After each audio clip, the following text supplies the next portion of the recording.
નમસ્તે દર્શક મિત્રો, હંમેશની જેમ આજે પણ 5 વાગે આપણે એક અલગ અલગ પ્રકારના જે ટોપિક ઉપર ગુજરાતને સ્પર્શતા, ગુજરાતના લોકોને સ્પર્શતા વિષયો ઉપર ચર્ચા કરીએ છીએ. જે રીતે આપણે ગઈકાલે ભરૂચ અને ભરૂચની આસપાસ માછીમારોની કેવી હાલત છે અને ત્યાં કઈ રીતે મીઠાના અગરો ઉપર રાજકીય નેતાઓ કઈ રીતે પકડ જમાવી રહ્યા છે એની વાત કરી હતી. આજે ગુજરાતમાં જે રીતનું એક વાતાવરણ ઊભું થયું છે, પક્ષાંતરનું વાતાવરણ ઊભું થયું છે, એની સામે ભારતીય જનતા પાર્ટીના કાર્યકરો રિએક્ટ કરી રહ્યા છે કે ભાઈ તમે પક્ષાંતર કરાવો છો પરંતુ અમને મંજૂર નથી, અને એની સામે રાજીનામા આપી રહ્યા છે, વિરોધ કરી રહ્યા છે. આવી ઘણી બધી ઘટનાઓ ગુજરાતમાં બની છે. તો એના સંદર્ભમાં આજે આજુબાજુ આપણે ચર્ચા કરવાના છે.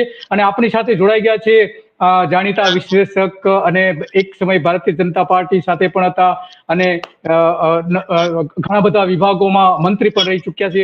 એમનો પરિચય આપવાની કોઈ જરૂર નથી, છતાં પણ આટલું આપણા ધ્યાનમાં મૂકી દઉં છું. એમની સાથે આજે આપણે જોડાઈએ છીએ અને રાજકારણનું અત્યારે ગુજરાતનું રાજકારણ કેવું છે એની પણ ચર્ચા કરવાની છે. ખાસ કરીને જે પક્ષાંતર થઈ રહ્યું છે એની સામે ભારતીય જનતા પાર્ટીના કાર્યકરો વિરોધ કરી રહ્યા છે, રાજીનામા આપી રહ્યા છે. એના સંદર્ભમાં આપણે જયનારાયણભાઈ સાથે વાત કરવાની છે. જયનારાયણભાઈ, આપનું સ્વાગત છે સત્ય ડેમાં, કે જે હંમેશને માટે સત્ય વાત રજૂ કરતું આવ્યું છે અને એમાં આપ પણ આજે જોડાયો છો. એનો ખૂબ આનંદ છે સત્ય વાત કહેવા માટે. ખાસ કરીને જયનાભાઈ, હમણાં થોડા સમય પહેલા જ નરેન્દ્ર મોદીના પ્રધાનમંડળમાંથી પશુપતિ પારસે રાજીનામું આપી દીધું છે અને એને એવું કહ્યું છે કે મને અન્યાય થઈ રહ્યો છે. આ છેલ્લી ઘટના છે. અને થોડા દિવસ પહેલા જ ભારતીય જનતા પાર્ટીના રાષ્ટ્રીય મહિલા મોરચાના ઉપાધ્યક્ષ ડોક્ટર જ્યોતિબેન પંડ્યા કે જેમણે પણ પક્ષમાંથી રાજીનામું આપી દીધું હતું, એને અન્યાય થવાની વાત કરીને. એ જ રીતે કેતન ઈમાનદારે ગઈકાલે રાતના પણ રાજીનામું મોકલી આપ્યું છે. ધારાસભ્ય જે છે, ગુજરાતના ધારાસભ્ય છે એને. અને બીજું, નીતિન પટેલ સાથે પણ કેટલીક રકજક થઈ હતી સ્થાનિક કડીના સ્થાનિક ધારાસભ્ય સાથે.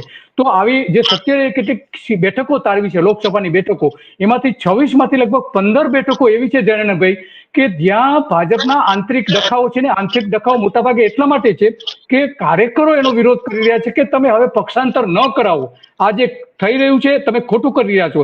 તો આ બાબતમાં આપનું શું અવલોકન છે જયનાભાઈ? દિલીપભાઈ, એક પ્રખ્યાત કહી શકાય, બહુ જાણીતી કહી શકાય એવી પંક્તિઓ છે. એ પંક્તિઓ એવું કે છે કે બહુ જર, બહુ છોકરા અને દો નારી ભરથાર, ઉતનો કો મત મારીઓ માર રહો કરતા. હવે ભારતીય જનતા પાર્ટી પાસે પહેલા બે, ત્રીજા વાત નથી કરવી મારે, કારણ કે એમાં ઘણા બધાને અંગત લાગુ પડે ને એમાં અંગત કોમેન્ટ કરવાનો મારો સ્વભાવ નથી. પણ બહુ જર પૈસાની રેલમછેલ છે. અત્યારે પણ જે ઇલેક્ટ્રિક બોન્ડનો જે કેસ જુઓ છો, એમાં પૈસા તો પાણીની જેમ વહાવી શકે એટલી શક્તિ ભારતીય જનતા પાર્ટી પાસે છે. બહુ છોકરા કોંગ્રેસમાંથી અસંખ્ય નેતાઓ, અને એ જાય એટલે એમની સાથે થોડા ઘણા કાર્યકરો ગયા જ હશે, એમણે ભાજપ દર્શન કરવાનું અને ભાજપમાં પછી સંઘમાં સામેલ કરવાનું નક્કી કર્યું. એટલે બહુ છોકરા થઈ ગયા. અમે છોકરા હતા, ભાજપને લઘુમતીમાં તો હતું નહીં.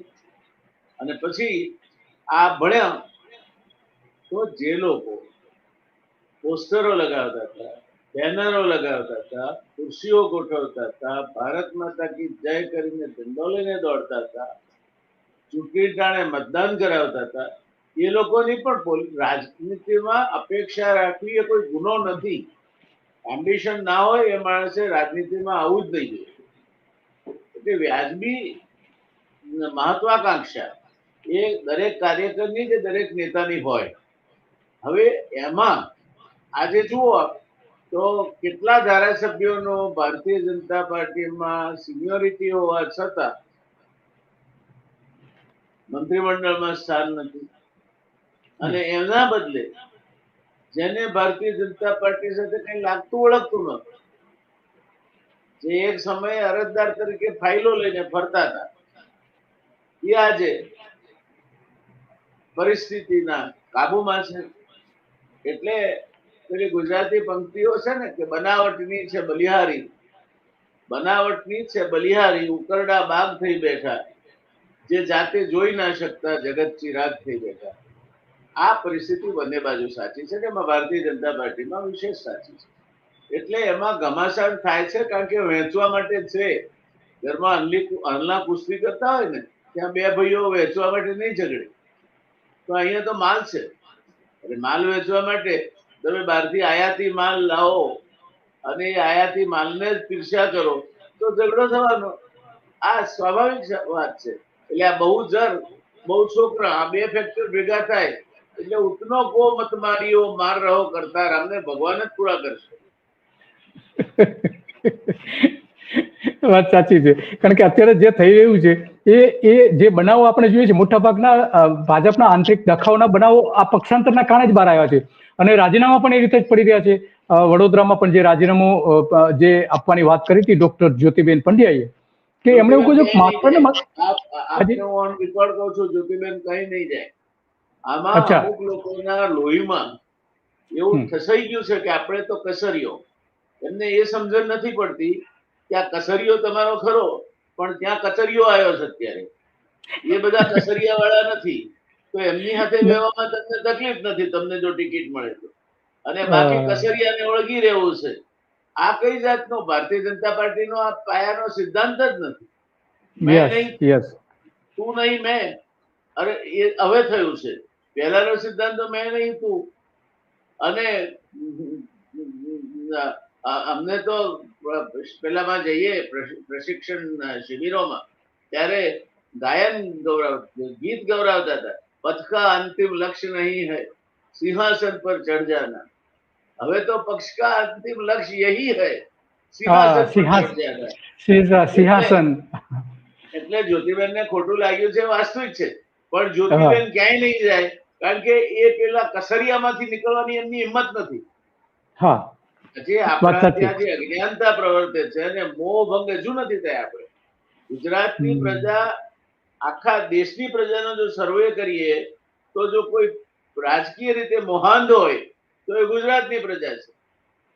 એને હજુ આજે કહો કે અમાસના દાડે ચંદ્ર ઉગ્યો તો જો સાહેબે કહ્યું હોય તો માની લેવાનું કે ઉગ્યો હશે, સાહેબ ખોટું કે જ નહીં. એટલે આ મોહાંધ લોકો, જો કેતનભાઈએ રાજીનામું આપ્યું તો એમને કઈ CR પાટીલ સાથેની ચર્ચા પછી સમાધાન થઈ ગયું છે, હવે નથી આપ્યું. તો આ દૂધના ઉભરા જેવા અસંતોષ, એનાથી તો જે લોકોને અન્યાય થાય છે એમના સામેના અન્યાયને બળ મળે છે કે કઈ નહીં મનાવી લઈશું, અને નહીં માને તો પછી સમજાવી દઈશું, નહીં સમજે તો ડરાવી દઈશું. સામ દામ દંડ અને ભેદ આ બધી જ પ્રક્રિયાઓ વપરાય છે. એટલે ભારતીય જનતા પાર્ટીમાં જ્યાર સુધી ઈવીએમ નામનો દેવ મહેરબાન છે ત્યાં સુધી એમની સત્તા અવિચળ ટકવાની છે. સાહેબ છે ને ઈવીએમ છે, આ એવું ડેડલી કોમ્બિનેશન છે કે ભારતીય જનતા પાર્ટીએ ગોળના વશીકે માથું મૂકી આખી સરકાર કાઢી નાખી ગુજરાતમાં. જુઓ તો બિચારા રૂપાણી નું શું વાંક હતો, રૂપાણી નીતિન પટેલ ની કેવી હાલત કરી નાખી. મારો વાંક શું, ઘેર જાવ એટલે ઘેર જાવ. નીતિનભાઈ તો ઘણા વાંક છે, પણ આ બાબતમાં એનો વાંક નથી. કે વારે ઘડીએ આમ તેમ કર્યા કરે, એમની જીભ ખરાબ, એમની બહુ જ સંકુચિત વિચારસરણી, એ બધું એમની સાથે જોડાયેલું છે. પણ ભારતીય જનતા પાર્ટીમાં અત્યાર સુધી કડવા પાટીદાર તરીકે એમણે બખ્ખા જ કર્યા છે. એટલે નીતિનભાઈ ક્યાં જવાના નથી. ભલે દૂધના ઉભરા આવે, આ બધા દૂધના ઉભરા છે. દૂધના ઉભરા છે. તો જનરલભાઈ, આ પાટીદારોને ભારતીય જનતા પાર્ટી શા માટે આટલું બધું સાચવી રહી છે? અને બીજી બાજુ જે મૂળ પાટીદારો હજુ 1985 ઇફેક્ટમાંથી બહાર નથી આવ્યા. હા, તો બ્રાહ્મણ આપણે જોયું છે કે ઘણી વખત ભારતીય જનતા પાર્ટી આ એનો પૂરેપૂરું એક્સપ્લોઇટેશન કરે છે. હા, તો એની સામે આપણે જોયું છે જ્યારે કંઈ પણ થાય એટલે 1985 યાદ કરાવે છે. અને એક જમાનામાં જે કોંગ્રેસની બિલકુલ વફાદાર બેંક વોટ બેંક હતી, બે બળદની જોડી ને કોઈ ના શકે તોડી, આધી રોટી ખાएंगे इंदिरा को लाएंगे કેવા વાળા વર્ગમાં પાટીદારો સૌથી આગળ. એ પાટીદારોને માધવસિંહની નીતિએ દૂર કર્યા અને ત્યારથી દૂર જ રહ્યા છે. પણ હવે આજ સુધી દૂર રહ્યા. હવે પાટીદારોમાં હવે પશુમાં પડી એક તકરાર, ઊંટે કેસ ચલાવવા કાજ ઊંટે તુર્ત ભરી દરબાર. આ બધી હવે તુર્ત દરબારો ભરાવા માંડશે. સારું, એની પાસે આપવા માટેનું છે, પીવડાવવા માટેનું છે, બધું કરશે. બાકી નીતિનભાઈ ને માટે મને પોતાની વ્યક્તિગત રીતે પૂછો તો એ દલપતરામની કવિતા છે, એનો અંતમાં એવું આવે છે કે સાંભળી શિયાળ બોલ્યું દાખે દલપતરામ, અન્યનું તો એક વાકું આપના અઢાર છે. આપની પાસે આપ મંત્રીશ્રી હતા ત્યારે આવતા લોકોને આપે કરેલા કૃત્યોને જેસલ તોરલને માફક સંભાળો કે પાપ તારું પોકાર જાડેજા ધર્મ તારો સંભાળ રે, બેડલી તે ડૂબવા નહીં દઉં તોળા દે રે જેસલ કે છે. કેમ આવું થયું? તમે મુખ્યમંત્રીના દાવેદાર હતા, તમારા ત્યાં તો મીઠાઈઓ તૈયાર થઈ ગઈ હતી, ટેલિવિઝન વાળા પહોંચી ગયા હતા, એમના પત્નીએ ઇન્ટરવ્યુ આપ્યો હતો કે અમે મુખ્યમંત્રી થઈશું તો ગુજરાતની નીતિઓ કેવી હશે કહો. ત્યાંથી ગૃહમંત્રી થી મુખ્યમંત્રી બંને ત્યાં એક જ જગ્યાએ, અને એમાંથી તમારું આ પતન કેમ થયું? તમે અહીં પણ જળવાઈ રહ્યા એનું એક જ કારણ છે કે તમે કડવા પાટીદાર હતા અને પાટીદારોને નારાજ કરવાનું સરકારને પોસાય તેમ નતું. પહેલા હાર્દિકનું આંદોલન આવ્યું, પછી આમ આદમી પાર્ટીનો દેકારો આવ્યો, એટલે પાટીદારોને જાળવવા પડ્યા. એ જાળવવામાં નીતિનભાઈ જળવાઈ ગયા, બીજા નીતિનભાઈ જળવાઈ ગયા.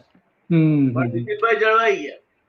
હા, તો સામે જયનભાઈ બીજી બાજુ આપણે જોઈએ છે કે ભાજપમાં બ્રાહ્મણ જે નેતાઓ છે એને ઘણી જગ્યાએ અન્યાય થતો આપણે જોઈએ છે, તો એનું શું કારણ છે? એનું કારણ એમની સંખ્યા અને વિભાજિતતા. 4.5% સંખ્યા વાળા લોકો 12 બ્રહ્મ સમાજ ચલાવતા હોય,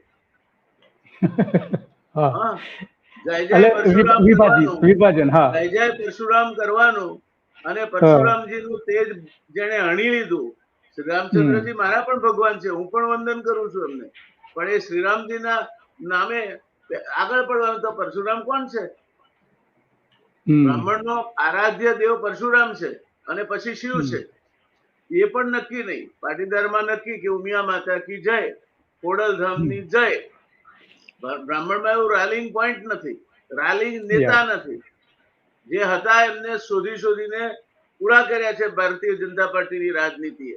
જો બ્રાહ્મણોને કોઈ સૌથી વધારે નુકસાન કર્યું હોય તો એ ભારતીય જનતા પાર્ટીએ કર્યું છે, અને છતાં સૌથી વધારે કૂદાકૂદ કરતા હોય ભારતીય જનતા પાર્ટીની તરફેણમાં તો એ બ્રાહ્મણો કરે છે.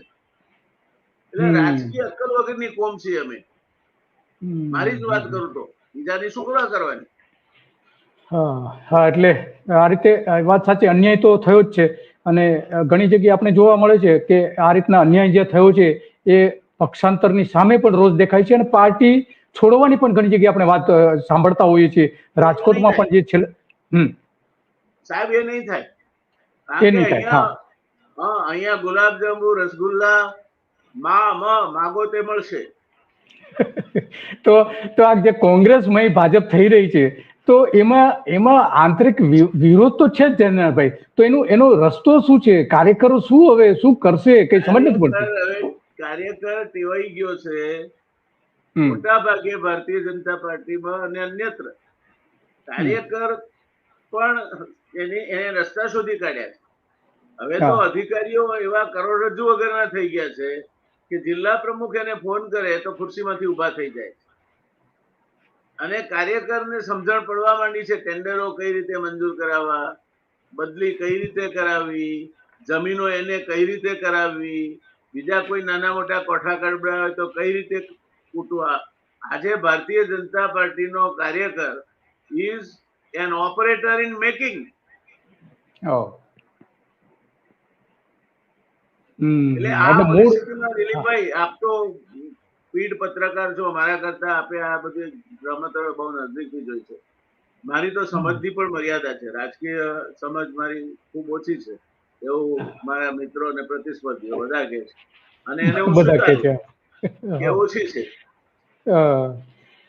પણ તો આ હવે કાર્યકરોને ફાવી ગયું છે કે ભલે કોંગ્રેસના આવતા હોય તો આવવા દો, પણ આપણે આપણું જે તરભાણું છે એ ભરાઈ રહ્યું છે, તેની સામે કોઈ વાંધો નથી, મૂળથી આવીને અટકે. પણ જણાભાઈ, ઘણા બધા એવા કાર્યકરો છે જે સંનિષ્ઠ કાર્યકરો છે કે જેને આની સાથે કઈ લેવા દેવા નથી, માત્ર ને માત્ર પાર્ટી જ એના માટે મહત્વની છે, એવા એટલે વધારે નથી પણ અમુક ટકા તો છે જ એવા. તો એની એના વિચારો પર આ બધા ઘાત ઉપર ઘાત થઈ રહ્યા હોય એવું નથી લાગતું? સાહેબ, એમણે આત્મકલ્યાણ અર્થે શીખી લેવું જોઈએ. રઘુપતિ રાઘવ રાજા રામ પતિત પાવન સીતારામ, એમણે આ કરવાનું છે. પાર્ટી જપતું નામ, કિસકે સિવા તેરા ના કોઈ કામ, कुर्सी लगाओ, पाथरना बिछाओ, भीड़ जुटाओ, यही तुम्हारा बच गया काम. रघुपति राघव राजा राम पतित पावन सीताराम. આ બધા પતિતો છીએ અમે બધા.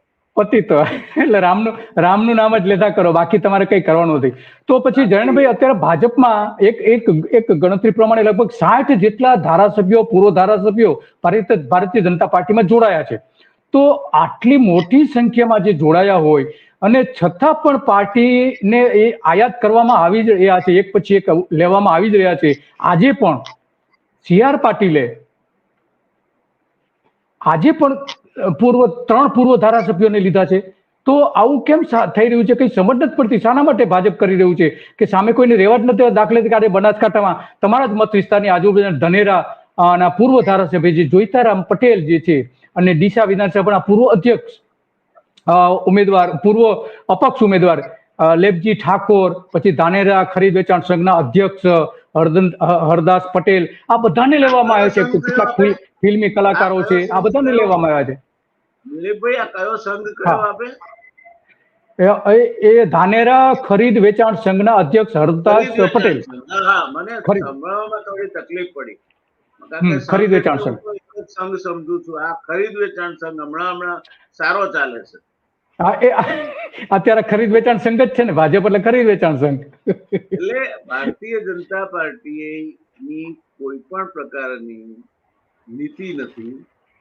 એ જમાનો ગયો કે જ્યારે ભારતીય જનતા પાર્ટી ગીત ગવડાવતી હતી, ક્યારેક એકલાએ ગાવાનું, કાં સાંઘિક હોય કે पथ का अंतिम लक्ष्य यही है सिंहासन पर चढ़ जाना. ये થઈ ગયું, ચઢ જાના, सिंहासन पर चढ़ जाना. पहला पथ का अंतिम लक्ष्य नहीं है सिंहासन पर चढ़ जाना. કોઈને ના મળે તો એ બિચારા બેસી રહેતા. અચ્છા, બીજું, છોકરા ઓછા હતા એટલે એમની ગરજ હતી. પછી તો વિસ્તાર વધ્યો, પછી તો સમજણ પડી બધાને કે સાલું આમાં જવામાં મજા છે. કલેક્ટરે આપણે ભાજપનો કેટલાક લોકો તો દિલીપભાઈ સ્કૂટર પર લખે છે પેજ પ્રમુખ બીજેપી.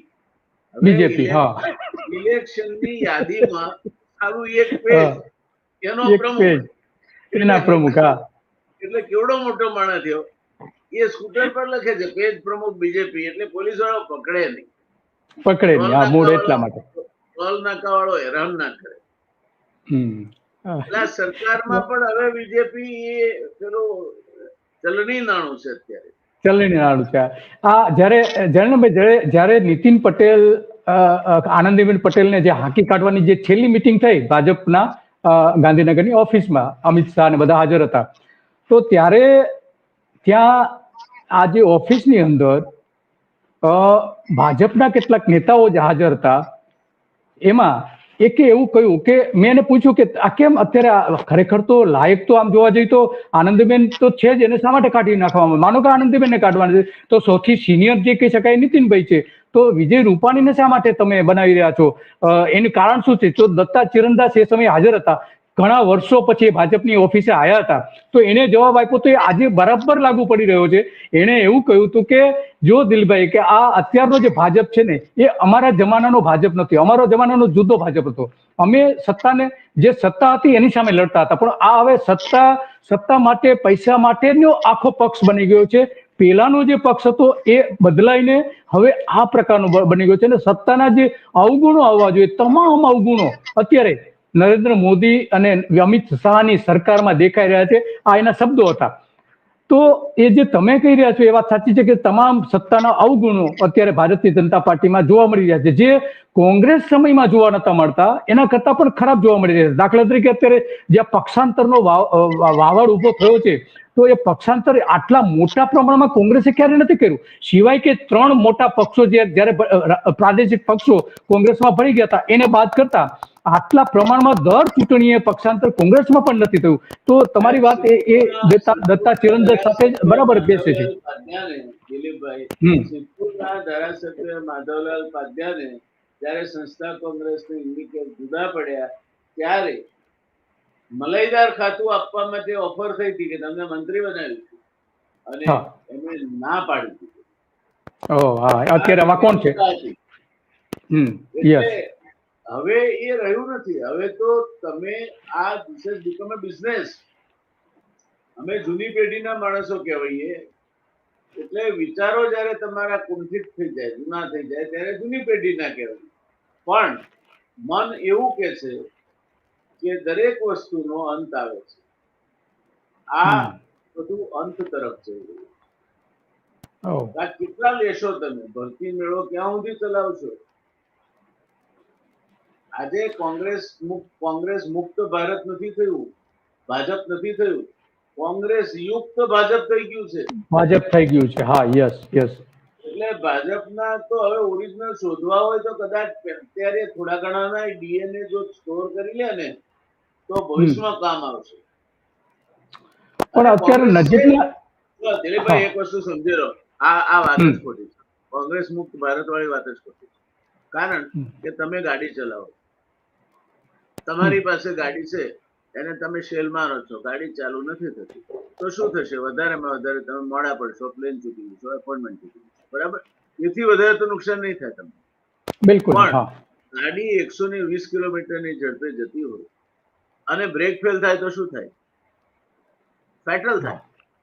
ટાટલ થાય, પલટી મારી જાય. યસ.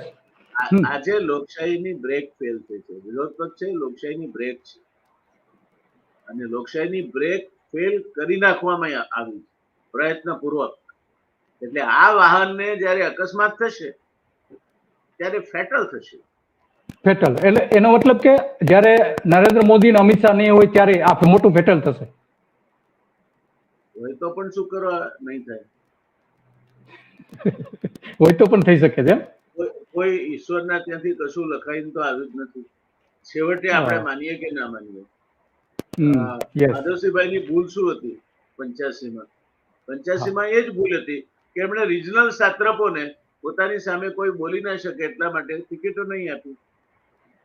પ્રબોધભાઈને નહીં આપી, મનોહરસિંહ જાડેજાને નહીં આપી, સનત મહેતાને નહીં આપી, જસવંતસિંહ દાનસિંહ ચૌહાણને નહીં આપી. છેવટે જયારે એમણે એવું નહીં કલ્પ્યું, એમને એમની સત્તા પરપેચ્યુએટ કરવી કે ચાલ્યા જ કરે. આ થતું નથી સાહેબ. સ્ટાલિનના કિસ્સામાં નથી થયું અને બીજા કિસ્સાઓમાં નથી થતું. એટલે એક સમય એવો આવ્યો કે જયારે એમને જવાનો વખત, અને બહુ જલ્દી આવી ગયો 7-8 મહિનામાં, ત્યારે કોંગ્રેસ પાસે સક્ષમ નેતા જ નહોતો કે જે મુખ્યમંત્રી તરીકે કોંગ્રેસને એની નાવને સ્થિર કરી શકે, ચલાવી શકે. અમરસિંહભાઈ ઉપર પસંદગી દોડવી પડી. અમરસિંહભાઈ મારા મિત્ર, મારી જ કોલેજના વિદ્યાર્થી, સજ્જન માણસ, સારા માણસ, પણ મુખ્યમંત્રી તરીકે ના ચાલે ને. એટલે હી પ્રિસાઇડેડ ઓવર ધ લિક્વિડેશન ઓફ કોંગ્રેસ. જ્યારે વડના ઝાડ નીચે કશું જ નથી ઉગતું અને એ વડ વાવાઝોડામાં પડી જાય છે ત્યારે નીચે કશું જ નથી હોતું.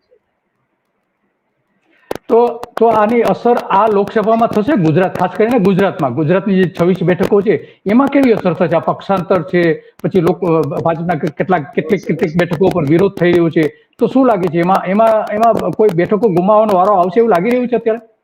તમને ક્રિકેટનો શોખ ખરો? બિલકુલ નહીં. તો પછી મને દાખલો કઈ રીતે આપો? અને આપણે દર્શકો સમજી જશે. યસ. કારણ કે એક જમાનામાં આપણી ટીમ, ક્રિકેટ ટીમ પાકિસ્તાન રમવા જતી હતી. પહેલા ન્યુટ્રલ ગ્રાઉન્ડ પર નહોતી રમતી.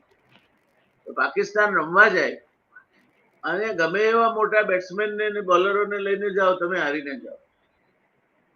અને ત્યારે અમે જે અમારાથી થોડા મોટી ઉંમરના હતા એ લોકોની કોમેન્ટ સાંભળેલી કે આપણે 11 ખેલાડીઓ સાથે રમવાનું અને આપણી ટીમની સામે 13 ખેલાડી છે. એટલે આશ્ચર્ય થાય કે 13 કયા? બે umpire.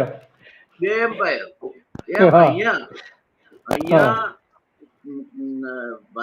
Bharatiya Janata party, NDA બધા ખરા, પણ ઇલેક્શન કમિશનર તો કઈ રીતે આયા છે અને શું કરશે એ મારે તમને કહેવાની જરૂર નથી. આપ રાજકીય રીતે મારા કરતા ઘણા શાર્પ અને વિચક્ષણ.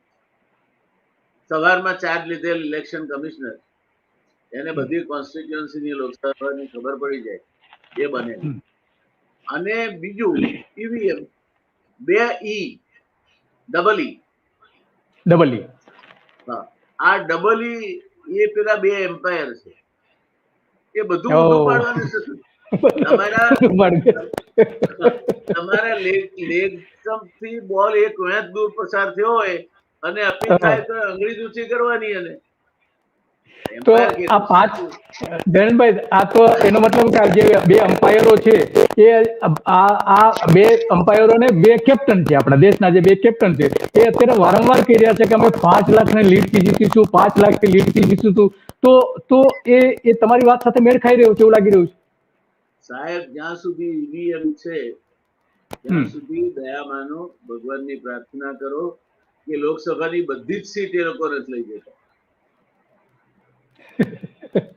આમ પિત્રોડા થી માંડીને એટલે બધા ના જઈએ આપણે. ભારતીય જનતા પાર્ટીના જ એક રાજ્યસભાના અત્યારના સભ્ય, અને એ ચોપડીની પ્રસ્તાવના અડવાણીએ લખી હતી.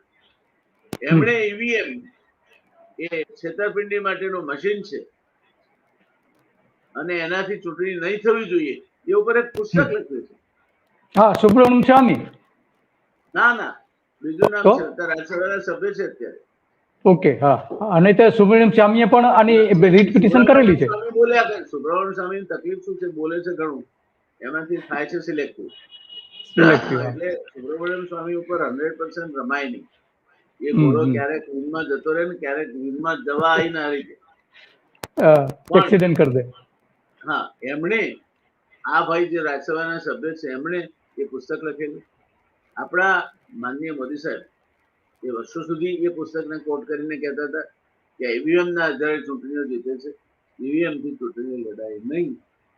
તો એવું તે શું થયું હવે કે આ ઈવીએમ ભગવાન થઈ ગયું? કારણ તો હોવું જોઈએ ને. યસ. એટલે સાહેબ, આમાં બહુ તર્ક કરવા જેવો નથી. આપણે બધા ચર્ચાઓ કરીશું. છેલ્લા દાડા સુધી રિઝલ્ટ વિશેની પેલી પણ ચાલશે. આંકડો તો અમેરિકાથી આવી ગયો હતો, જે 5 રાજ્યોની ચૂંટણી પૂરી થઈ કે તરત અબકી બાર 400 પાર. હા, અમેરિકાથી. યસ. તો આવી ગયો તો આંકડો. એટલે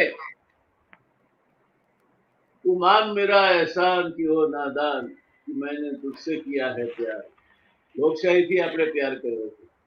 લોકશાહીથી પ્યાર કરો, લોકોથી નહીં. એટલે નહીં, એમણે એનો અર્થ એ કરી નાખ્યો છે કે ગવર્મેન્ટ બાય ધ પીપલ, એમાં બાયમાં બીવાય ના બદલે બીયુવાય કરી નાખ્યું.